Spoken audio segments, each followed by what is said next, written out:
passions that he feels universally dominate human nature. And these two passions are pride and fear.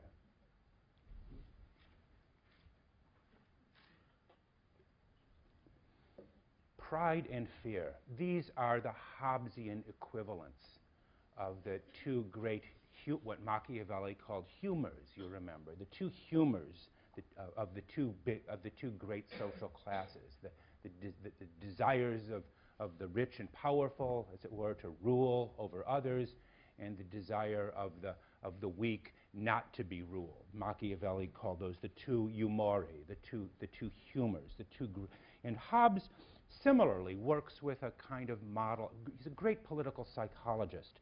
The two great passions of pride and fear. Pride, he says, is the passion for preeminence, the desire to be first, and also to be seen to be first in the great race of life. Prideful people, he tells us, are those overflowing with confidence about their own abilities to succeed. And we all know people like this, don't we? Like Yale students. They're all overflowing with confidence, kind of alpha types. Machiavelli might call them sort of manly men who fully confident about their abilities. And yet Hobbes is a great debunker of human pride. Pride is equivalent to what he calls vanity or vainglory. It is a kind of exaggerated confidence in one's own power and ability. It is pride, the desire to lord it over others and to have one's superiority acknowledged by others, that is the great problem for Hobbes to be averted. But if pride for him is one of his great universal passions, so is its opposite, fear. Hobbes makes the fear of death that may come to us at any time in the state of nature. Perhaps he exaggerates this, but making it appear that the state of nature is a kind of existential condition in which death can come to you at almost any moment. But there is more to fear than this, simply fear of death, although Hobbes emphasizes and dramatically perhaps overemphasizes this. Fear is not just the desire to avoid death, but to avoid losing, you might say, again, in the great race of life, to avoid losing and to be seen as a loser. It is the desire to avoid the shame of being seen by others as losing out somehow. There is a social quality, clearly, to both of these passions, pride and fear.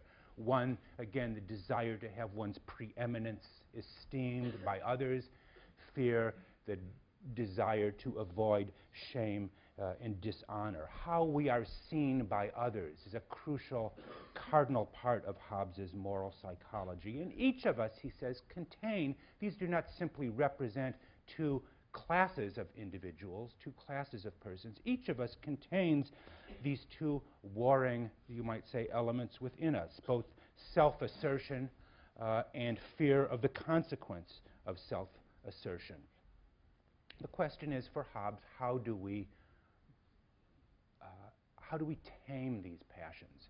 How do we tame these passions? It is most of all pride that Hobbes wants to tame. And of course, the very title of his book, Leviathan, he tells us later on, comes from what? Do you remember? Where does it come from? Who remembers? Passage from what? Job, Book of Job, where he refers to Leviathan as king of the children of pride. The book is based on a biblical metaphor about overcoming or subduing pride. As the great Marcellus Wallace says in the film Pulp Fiction, pride never helps, it only hurts. You remember that magnificent speech. Fear, Hobbes says, is the passion to reckon on, is the passion to be reckoned on. It is fear, not reason, that leads us to abandon the state of nature and sue for peace. The passions that incline men to peace, Hobbes writes, are fear of death. This is not to say that Hobbes believes fear to be the naturally stronger of the two passions. In fact, far from it. There are many people, certainly even around us, who Hobbes believes do not fear death as they should. The proud aristocrat who prefers death before dishonor. The religious zealot prepared to sacrifice his life and, of course, those of others in order to achieve the rewards of heaven. And, of course, just the risk-taking individual who, seeks to climb Mount Everest just for the honor and esteem involved. And it is part of the broader educational or pedagogic function of Leviathan to help us see, Hobbes thinks, the dangers of pride and the advantages of peace. Properly directed, fear leads to peace. Fear is the basis, even, of what Hobbes calls the various laws of nature that lead us to civil society. The laws of nature for Hobbes are described as a precept or a general rule of reason that every man ought to endeavor peace. And it is out of fear that we begin to reason and see the advantages of society. Reason is dependent upon the passions, upon fear. The first and most fundamental law of nature, he says, is to seek peace and follow it. Not only should one seek peace, but we have an obligation, he says, to lay down our arms, to lay down our right to all things on the condition that others around us are prepared to do so as well. And Hobbes goes on to enumerate 19 laws of nature. I won't go into all of them. 19 laws of nature that constitute a kind of framework for establishing civil society.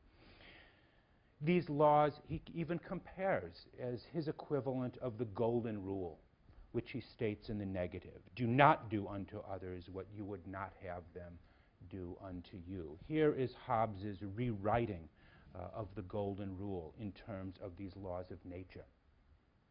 But these raise a question for us as readers of Hobbes.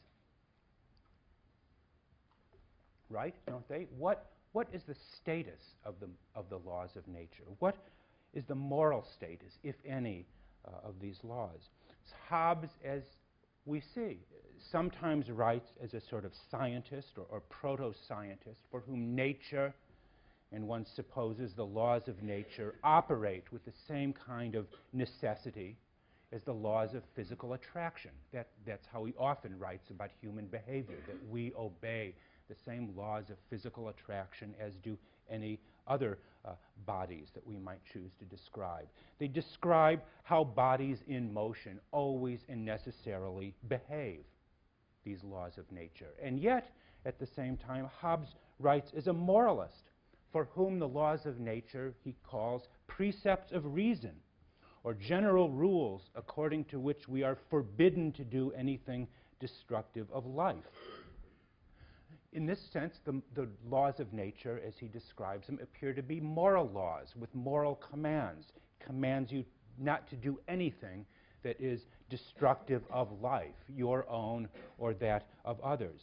And as moral laws, in this sense, we have presumably the freedom to obey them or disobey them. If they acted with a kind of mechanical necessity or even geometric necessity, they could not possibly be moral laws in that way. They can only be moral if there is some semblance of human choice or will expressed in the relationship, our ability to do otherwise. So these laws of nature, seek peace and so on, do not simply seem to be descriptive of how people do behave. They seem to be prescriptive of how people ought to behave. And this Hobbes even suggests at the end of chapter 15, when he writes about the laws of nature. These dictates of reason men used to call by the name laws, but improperly, for they are conclusions or theorems according to what conduces to the conversation of mankind. These used to be called laws of nature, he says, but improperly. So if they are only improperly laws of nature, why does Hobbes continue to use the term? Why does he use this terminology of laws of nature? In a sense, this might simply be Hobbes's way of paying homage to the ancient tradition of natural law, going back to the medieval scholastics, to the Stoics, and perhaps even beyond them. The natural laws for Hobbes are not divine commands or ordinances, he says, but they are rules of practical reason, figured out by us as the optimal means of securing our well-being. These laws of nature, as he describes them, do not issue categorical commands so much as sort of hypothetical rules. If you want X, do Y. If you want peace, here are the means to it. And he calls these laws, these 19 laws of nature, the true and only moral philosophy. So you can see in that passage, Hobbes takes himself to be a moralist, writing within the great tradition of moral philosophy. These laws of nature are for him the true and only moral philosophy. Well, this brings me to some criticisms, or at least some questions about Hobbes's conception of the laws of nature. What are we to make of these laws, as I've asked before? In one sense, there seems to be a genuine moral content to Hobbes's laws of nature, which can be reduced to a single formula: seek peace above all other goods. Hobbes, more than anyone else, wants us to value the virtues of civility. That is those, you might say, summed up in a word, are what the 19 laws of nature